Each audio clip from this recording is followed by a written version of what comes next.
One of my favorite social critics was Neil Postman, and in his fantastic book Amusing Ourselves to Death, he describes how much news is not actionable. He states, "Most of our daily news is inert, consisting of information that gives us something to talk about but cannot lead to any meaningful action."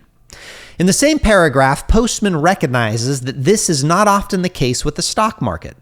News there can lead to all kinds of action. And this is something we must be careful of. After all, he wrote this in 1985 as a critique of television. Financial opinions of all kinds and from any sort of bias that fits your niche can be found online from a device inside your pocket. We live in a curated world, according to algorithms. Be careful on how quickly you flip momentary investment news into long-term investment decisions. You're on your social media feed scrolling and you see that X and Y stock look really bad right now, so you sell, or you look in A and B stock look really good right now, so you buy.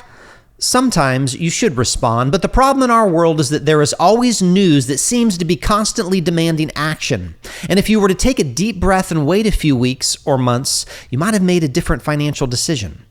One financial news story, like most news nowadays, is replaced by another one with increasing velocity. Postman equated this to peekaboo.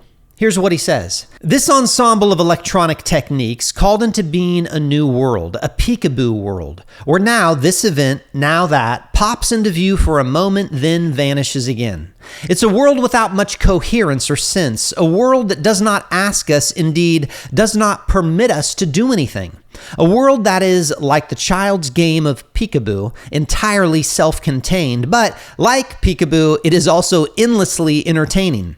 Of course, there's nothing wrong with playing peekaboo, and there's nothing wrong with entertainment. As some psychiatrist once put it, we all build castles in the air.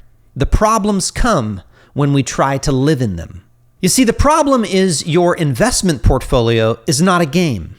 It's a part of your future. And if you let the present mood dictate your future, you might get in trouble. What makes financial news may not make for wise financial action. Hey, if you like our content and you've enjoyed our channel, watch a bunch of the other videos. Send it to a friend, like, subscribe, share our content. We'd appreciate it.